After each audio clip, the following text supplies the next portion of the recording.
So, what I want to offer you today is the opportunity to really bring value to what it is that you bring to this world. Now, one of the main pitfalls for everybody, and we all go through this at one time or another, is devaluing our gifts, our calling.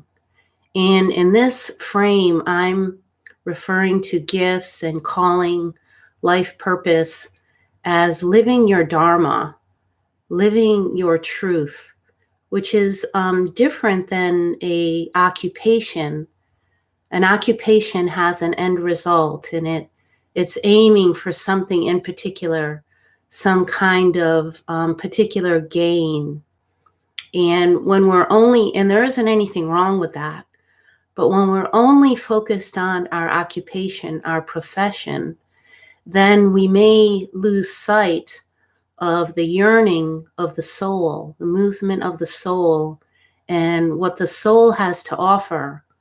So it could be that we're receiving plenty of external approval and gain in the world.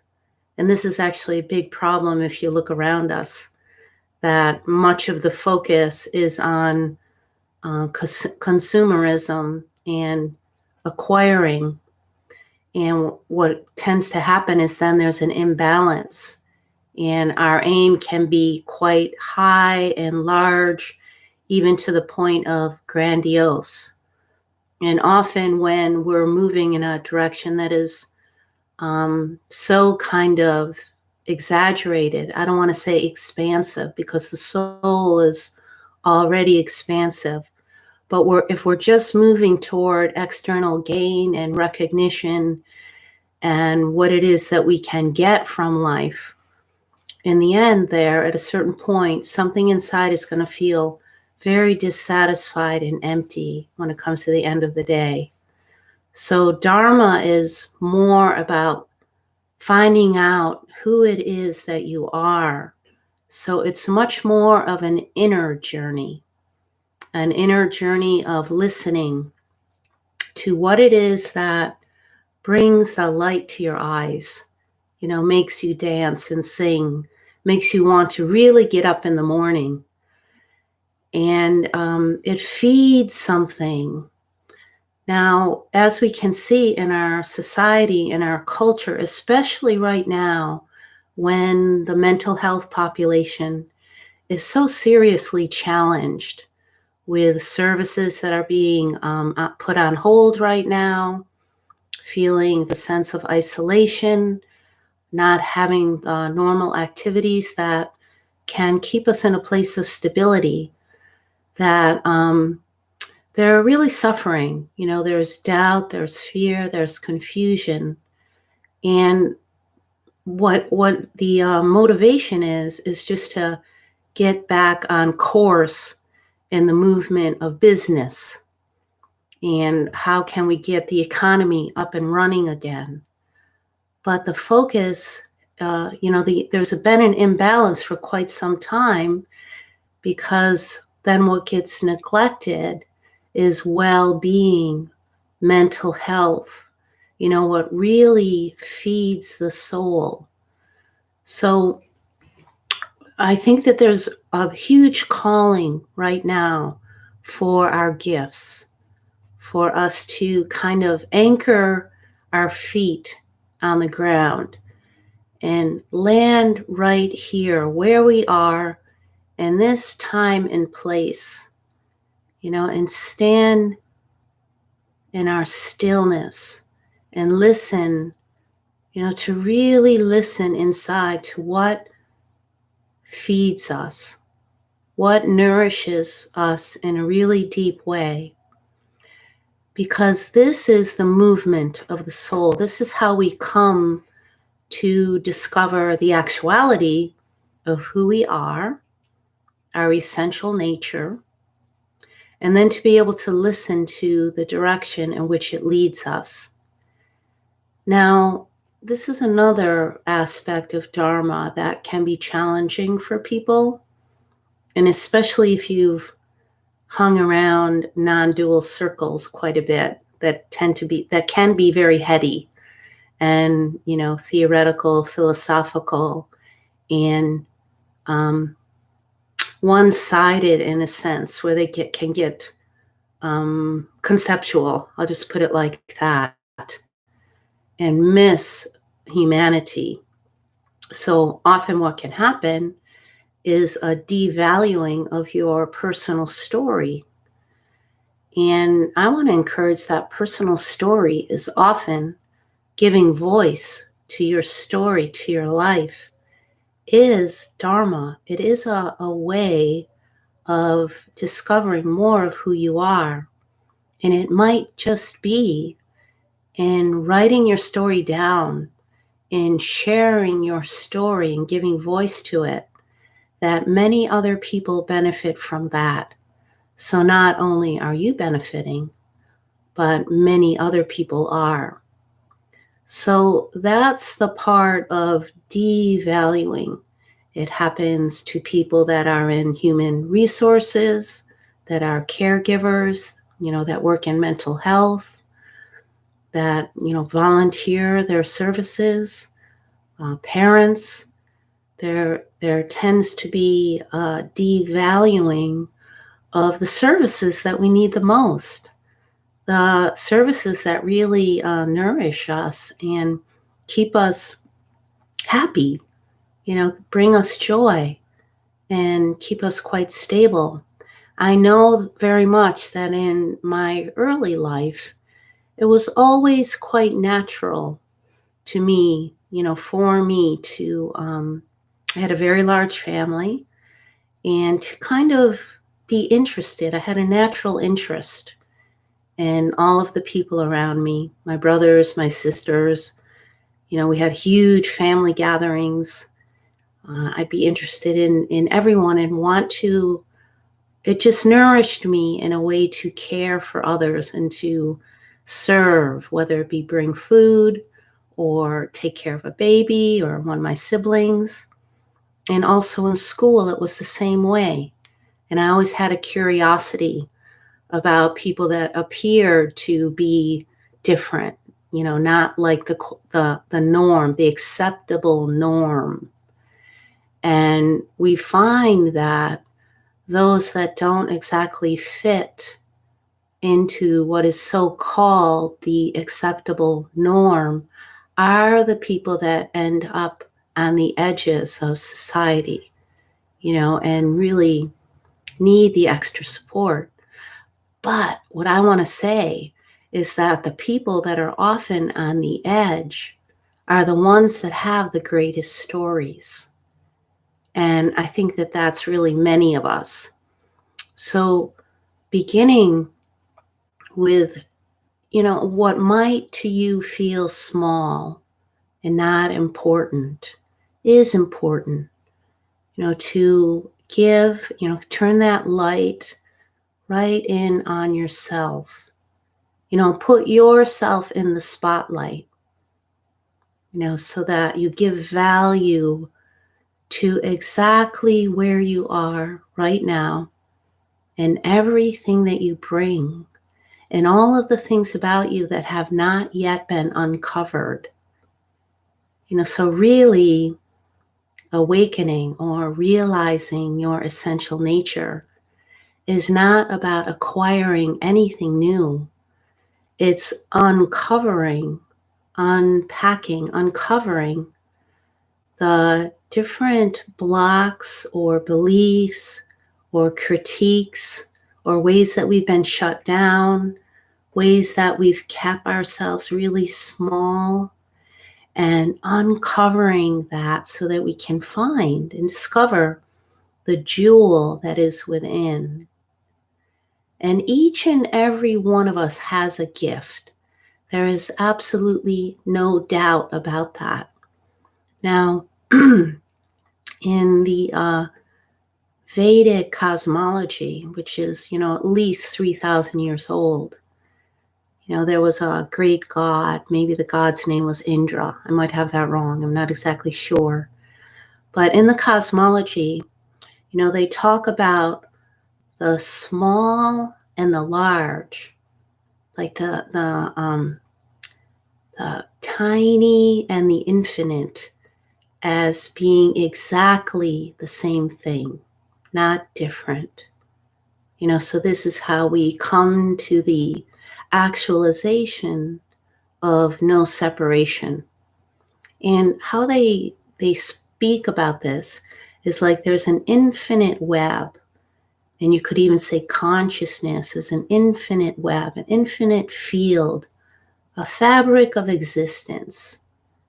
And within that fabric are a multiplicity of gems, points of connectivity. And each individual is one of these gems.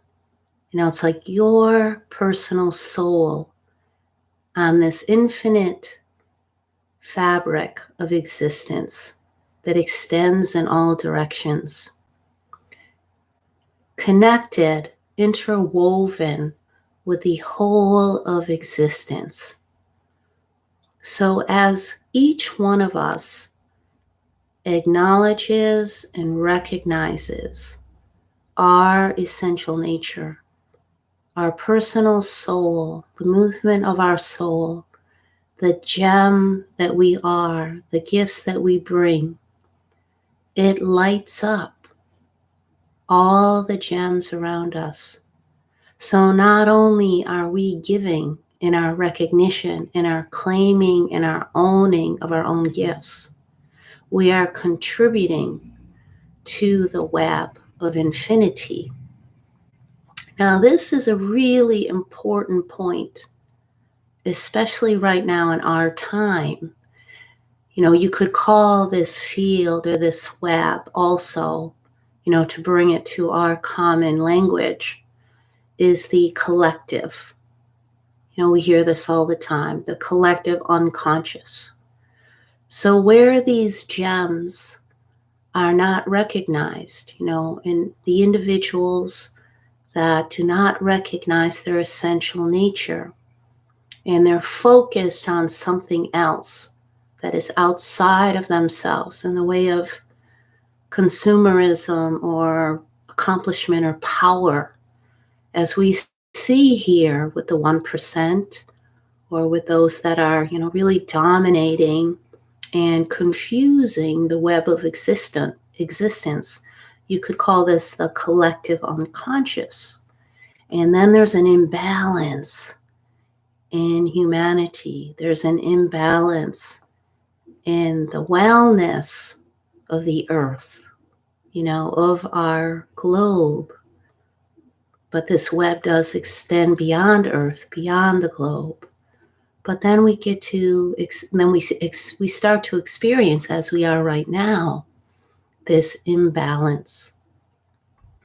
So each one of us, in a sense, in a really strong sense, has a responsibility to own our gifts, to recognize who and what we are essentially, to come home, to kind of land here, right here where we are, and allow the uncovering to happen, to unpack your gifts, to see what is it that may be blocking, may be covering over in the way of misinterpretation, in the way of conditioning, in the way of not valuing the gifts that we have, that we may already see, we may have a glimmer of, but we don't own them fully because somehow there's a message that this isn't quite enough. Or it might be that we're overextending and not contributing value to who we are because we haven't achieved something that's quite grandiose, going too large. So our job, like what I'm inviting, is this coming back here, right directly in the middle, the middle way that includes the small, our personal soul, and the infinite web of existence. And knowing that we're connected, Now, what I said before is when we're lit up, when we're lit up with our gifts and we're naturally expressing this in a way that feels very authentic, what comes with it is a flow, so there's an exchange. So not only is this web of existence receiving benefit from our gifts, but it's also feeding back. There's a reciprocity that happens. And we're in balance. We start to come much more into harmony. Now, I could give you many examples of different people throughout history who either held themselves small, didn't give their life's value, or they went in the other direction and expected way too much of themselves and forgot that there are steps to take along the way. Thoreau is a very good example of this. He was really called to be a writer, and he felt quite proud about his capacity to write. And he launched himself into New York City and thought that he was going to be at the same level of already established writers. And that didn't happen. And what ended up happening for him is he went home, he went to Walden Pond, and he took up seat there. That's where in nature, he took up seat in nature, and it was like something really essential happened to him because he sat by sitting in nature, he connected to this fabric of existence, biophilia, you could call it. So he was lit up with then a voice, his true voice, not the voice of trying to write or be like somebody else, but his own voice then started to pour out of him. And, in this particular book that I read, it was like 3 years of just being in flow, the flow of expression, which was authentically who he is. So at any time, if we're trying to be somebody else, we're not going to come into this field of energy that just propels us into motion and flow, where, I have this from time to time, and it's like, where is it coming from? And it can't really be stopped. It's uninterrupted. And it isn't the behavior or the activity of that isn't coming for an end result. It's just happening. It's just a natural outpouring of your own gifts. We need to take this inner journey, this inner journey of uncovering and of discovery. And sometimes the inner journey, requires a lot of our attention, especially if we've been, looking to the outside and trying to be like somebody else, or following in the shadow of somebody else, which could at times be the guru, and like if the guru said it, it must be true, but not living our own questions. It's important that we investigate our own questions, like what is alive for you? And this is what lights us up. Right now, I'm sharing my gift. I love to tell stories. I love to share my journey. And I have found that in doing so, it gives other people the courage to share theirs. And I think that if we're being authentic in whatever it is that we're offering, that right in the authenticity of that is good health. And the whole thing about Dharma too, which I think is important in social media in general, because there can be people who do not resonate with what it is we're offering, and they may, put on negative comments or things like that that aren't helpful. So we always have to remember that our Dharma, what it is that we're called to offer, it's not really up to negotiation with other people. It's like they're not in the playing field, so they don't really have, it's not really their option, to comment on your, whoever, the vulnerability and coming forward to express your gifts. It takes courage and vulnerability to be out there in the playing field. So people who are sitting on the sidelines and offering commentary and judgment and comments, um, you know, let them do that, but it's important not to let it impact. You can listen, and maybe there's a contribution from that, but not to let ourselves be swayed by that, because you can only be you, I can only be myself. And the more that we're being true to who we are, to really, with just full outright, utterly full on giving everything to being yourself, that's it. That's enough. And nobody's opinion on that really counts when it comes to the end of the day. It's you valuing you. Yeah. All right. Well, thank you. And if you haven't subscribed, please do. I love your likes and comments and shares. It's building my channel, and that's wonderful because other people can perhaps benefit. That would be great.